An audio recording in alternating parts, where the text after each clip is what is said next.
Bismillahirrahmanirrahim. Assalamualaikum warahmatullahi wabarakatuh. Perkenalkan nama saya Fatul Surabaya dengan NPM 2501 dan sini saya akan melakukan pembuatan video Adams, yaitu pembuatan dan pemeriksaan apus tepi darah dan pengumpulan leukosit. Kita akan mempersiapkan alat-alatnya terlebih dahulu. Nah, di sini ada handspoon, ada kecil marker, ada cairan ginsa, terus tuh ada antiseptik untuk kita cuci tangan, kemudian ada tabung EDDA yang berisikan darah pasien, kemudian ada metanol, aquades, kemudian ada objek glass dan juga objek glass sebagai spreader. Nah, di sini juga ada pipet,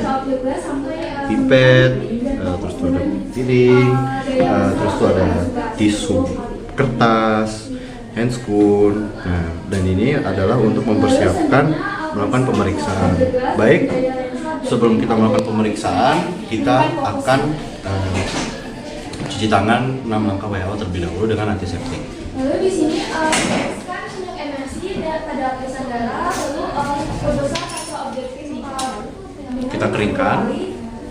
Setelah kita keringkan, nah di sini kita akan memakai handscoon kita, handscoon non steril. Selanjutnya identifikasi dan dokumentasi, di mana di sini identifikasi dan catat. Dan ini skip aja. Sampai 10 kan? Oke, setelah selesai. Nah, di sini pertama-tama setelah kita menggunakan sarung tangan, atau handscoon, kita menggabungkan tabung EDDA yang berisikan darah pasien. Nah, di sini serta identitas pasien dari nama, umur, jenis kelamin, dan nomor rekam medis. Nah, di sini setelah itu kita beri labelingnya atau di EDDA-nya itu dengan stiker labeling atau enggak menggunakan pensil marker. Nah, untuk selanjutnya letakkan objek glass yang untuk disiapkan dan juga spreader. Nah, di sini kita mengambil pipet. Nah, kita ambil darah dari tabung EDDA yang berisikan darah pasien. Nah, di sini kita menuangkan. Nah, jarak menuangkannya ini di ujung 2 cm di objek glass. Oke. Kemudian ini. Nah, setelah itu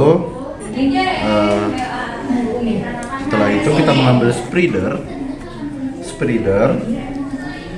Terus itu kita miringkan spreadernya ini 30 sampai 45 derajat dan kita taruh tajam ujungnya, kemudian kita dorong ke depan secara perlahan.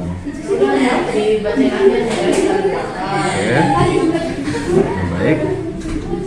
Nah, setelah kita melakukan ini, kita dorong, kita keringkan. Oke, ketika udah kita keringkan, kita mengambil cairan metanol, kita tuangkan. Nah, ini kita akan melakukan fiksasi sampel darah dengan cairan metanol selama 10 menit. Fiksasinya kita tuangkan, kemudian kita biarkan ya, itu proses fiksasinya sampai 10 menit. Nah, selanjutnya setelah fiksasi kita buang cairan metanolnya, kemudian kita mengambil cairan ginsa,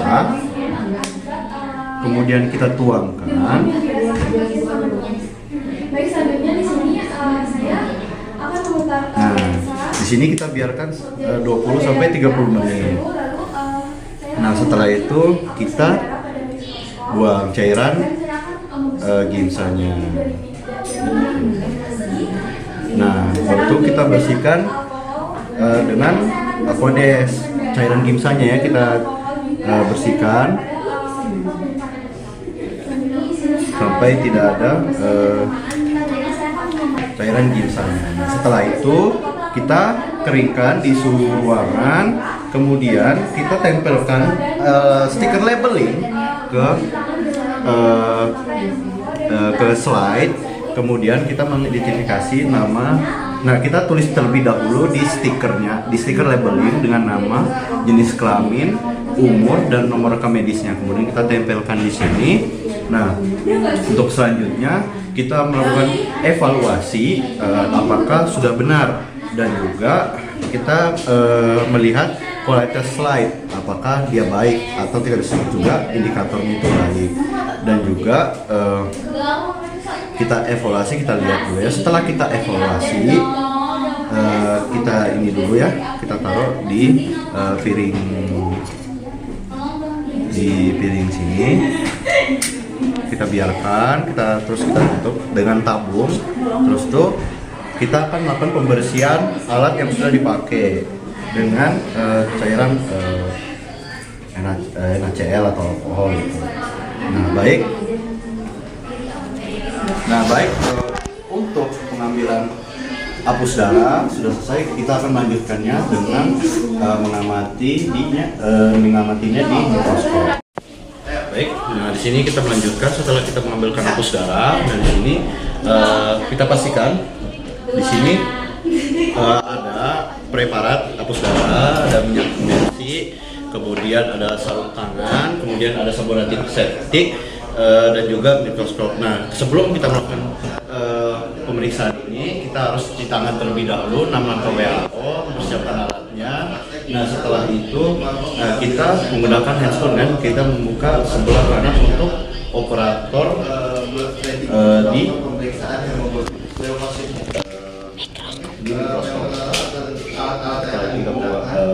Kita ambil mikroskop slide sampel. Nah, di sini kita memasang preparat. Oke, setelah kita pasang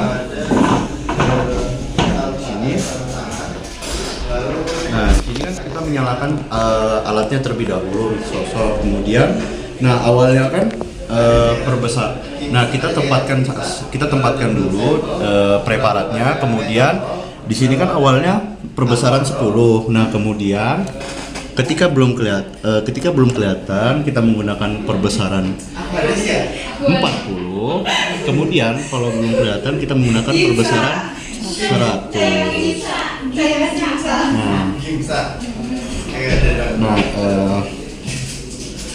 Nah, sebelum itu, setelah kita menggunakan ini, kita menuangkan minyak imersi,